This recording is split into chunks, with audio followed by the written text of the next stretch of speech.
అనుభవం చెప్పండి మీకు లేటెస్ట్ ఎగ్జాంపుల్ కనుక. So India will never accept third party mediation. మూడో మధ్యవర్తిత్వాన్ని భారతదేశం ఎప్పుడూ అంగీకరించదు.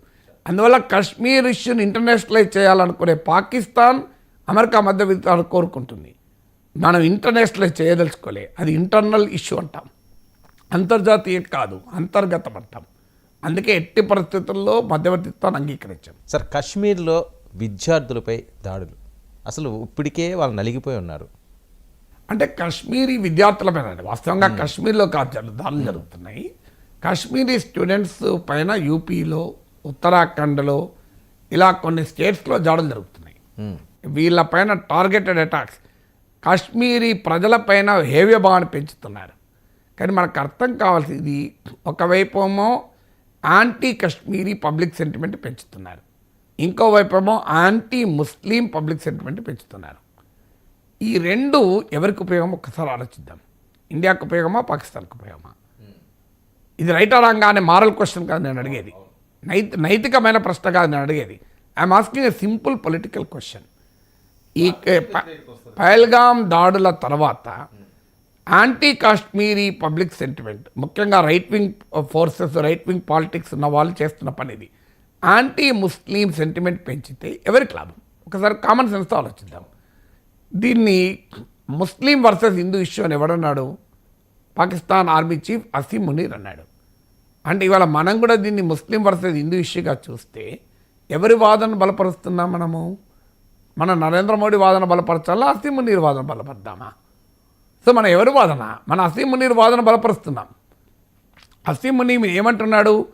మన నెక్స్ట్ జనరేషన్కు మనం చెప్పాలి మన ఫోర్ ఫాదర్స్ పాకిస్తాన్ స్టోరీ ఏంటి అని. ముస్లింలు, హిందువులు వేరువేరు, సాంప్రదాయాలు, ఆచారాలు, ఆలోచనలు అన్నీ వేరు. This is what Asim Munir is telling. మన దేశంలో కూడా దీన్ని యాంటీ ముస్లిం సెంటిమెంట్గా మారుస్తే జరగబోయేది ఏంటి తెలుసా? పాకిస్తాన్ వాదన బలపడుతుంది, అసీం మునీర్ వాదన బలపడుతుంది. పాకిస్తాన్ వాదన బలపడమే దేశభక్తి అని ఎవడని అనుకుంటే అది దౌర్భాగ్యం కదా. సో ఇది మన దేశభక్తి, భారతీయత దేశభక్తి కదా. ఇక రెండవది కాశ్మీరీ. ఇలా మనం ఏమంటున్నాం? కాశ్మీర్ భారతదేశంలో అంతర్భాగం, ఇది మన దేశం. కాశ్మీర్ మీకు 1947లో దేశ విభజన జరిగి భారతదేశంలో అనేక ప్రాంతాల్లో రక్త తర్పణ జరిగితే భారతదేశం మొత్తంలో రక్తపు బొట్టు కూడా చిందని ప్రాంతం ఏమైనా ఉంది అంటే అది కాశ్మీర్. షేక్ అబ్దుల్లా నాయకత్వంలో అసలు రక్త బొట్టు చిందలే. ఇదయ్యా కాశ్మీరీ ప్రజల చరిత్ర, కాశ్మీరియత్ అంటారు. సో అన్ఫార్చునేట్లీ 70s తర్వాత మీకు ఆర్టికల్ 370 బలంగా ఉన్న రోజుల్లో ఎప్పుడు జరగలే. ఆర్టికల్ 370 బలహీనమైన తర్వాత కాశ్మీరీ ప్రజలు ఏలినేషన్, పరాయీకరణ మొదలయ్యాక కాశ్మీర్ రాజకీయాలను అప్పటి ఇందిరాగాంధీ ప్రభుత్వం వాళ్ళను కీలుబొమ్మలుగా మార్చిన తర్వాత యాంటీ ఇండియా సెంటిమెంటు పెంచబడింది. పాకిస్తాన్ దాన్ని ఉపయోగించుకుంది. ఇది కదా హిస్టరీ ఆఫ్ కాశ్మీర్. అలాంటి కాశ్మీరియత్ అంటే కాశ్మీర్ మన దేశాన్ని మనం అంటున్నాం, కాదు మాది అని పాకిస్తాన్ అంటున్నారు.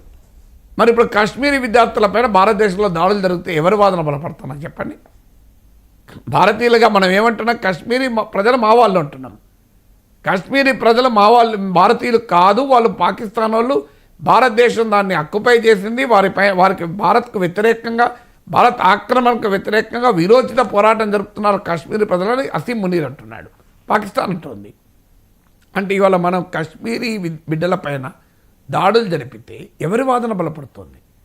భారతీయులపైన దాడులు చేసుకుంటారు ఎక్కడన్నా? భారతీయులపైన దాడులు మనం అంగీకరిస్తామా? అంటే మనం ఏం చెప్పదలుచుకున్నాం? కాశ్మీరీ వాళ్ళు మా వాళ్ళు కాదు, పాకిస్తాన్ తీసుకెళ్ళని చెప్పదలుచుకున్నారా?